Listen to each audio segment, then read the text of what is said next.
మీరు ఇంకొక విషయం కూడా గుర్తుపెట్టుకోవాలి. మాట్లాడితే జగన్మోహన్ రెడ్డి అంటున్నాడు ఒంటరిగా రాలేదు, మేమంతా కలిసి వస్తాం. వాసవి ఆన్లైన్ సర్వీసెస్ మా వద్ద పాస్పోర్ట్ వీసా సర్వీసెస్ కలవు. వీసాలో 99% అప్రూవల్ సక్సెస్ రేట్ ఉంది. Please contact 8019482544. ఆయన ఏదో ఒంటరిగా వస్తాడని, ఆయన వచ్చేది శవాలతో వస్తాడు, నేను వచ్చేది నాయకులతో వస్తాను. ఆయన చేసే శవ రాజకీయాలు చేస్తాడు, నేను చేసేది ప్రజా రాజకీయాలు చేస్తాను, పేదవాడి రాజకీయాలు చేస్తాను. మీరు చూస్తే ఇక్కడే ఒక ఎగ్జాంపుల్ చెప్పాడు అమర్నాథ్ గౌడ్. ఈ నియోజకవర్గం అక్కను వేధిస్తున్నారని, ఇది తప్పని ఇంట్లో చెప్పడమే కాకుండా ఎప్పటికప్పుడు ఆ విషయంలో అక్క కోసం ప్రయత్నం చేశాడు.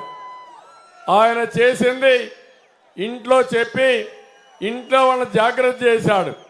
ఆ నేరానికి ఆ కుర్రవాడిని సజీవ దహనం చేసి కాల్చేశారు. ముఖ్యమంత్రికి సిగ్గుంటే నేరుగా గ్రామానికి వచ్చి దోషుల్ని శిక్షించుండాల్సింది. చేశాడమ్మా నేను అడుగుతున్నా. అంటే ఆ అమ్మాయి ఇప్పుడు కూడా బాధపడతా ఉంది, ఇప్పుడు కూడా నన్ను వేధిస్తున్నారని. మీరొక్క విషయం గుర్తుపెట్టుకోండి, తెలుగుదేశం పార్టీ హయాంలో ఎవడైనా సరే ఎక్కడైనా సరే ఇలాంటి అక్రందనలు ఇలాంటి తప్పుడు పనులు చేస్తే అదే చివరి రోజు చేసిన పార్టీ తెలుగుదేశం పార్టీ. అంత కఠినంగా ఉన్నా అవునా కాదా అని అడుగుతున్నా. చంపిన వాళ్ళు ఊర్లో తిరుగుతూ బాధితుల్ని బెదిరించే పరిస్థితి వచ్చారు. ఈరోజే చూశాను చీరాల నియోజకవర్గంలో ఇరుపురపాలెంలో.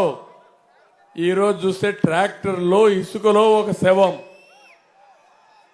మొన్నే మీరు చూశారు ఒక ఎమ్మెల్సీ ఒక ఎస్సీని చంపి డోర్ డెలివరీ ఇచ్చే పరిస్థితి వచ్చాడు.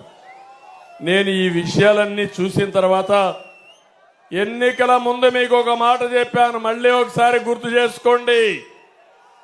ఆ రోజు నేను చెప్పింది ఒక్క ఛాన్స్ వాళ్ళని నమ్మద్దండి, మిమ్మల్ని దోచేస్తాడని చెప్పానా లేదా అని మిమ్మల్ని అడుగుతున్నా.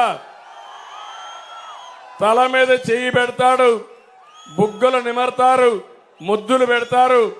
మోసపోవద్దని చెప్పానా లేదా అని మిమ్మల్ని అడుగుతున్నా. ఇప్పుడేమైంది? గుద్దులే గుద్దులు, పిడిగుద్దులు. అంటే ఇంకో పక్క ఒక్కసారి మీరు చూడండి, ఎవరైనా కరెంటు తీగలు పట్టుకుంటారా ఒక్కసారని మోసపోవద్దని చెప్పాను. అయినా కూడా నేను చెప్పింది నా కోసరం కాదు. నేను అప్పటికే 14 సంవత్సరాలు ముఖ్యమంత్రిని, మళ్ళీ వస్తే ముఖ్యమంత్రి పదవిని బాధ్యతగా తీసుకునే మేము, వాళ్ళు మాత్రం పదవిని వ్యాపారంగా చేసుకుని డబ్బులు సంపాదించుకునే వాళ్ళు.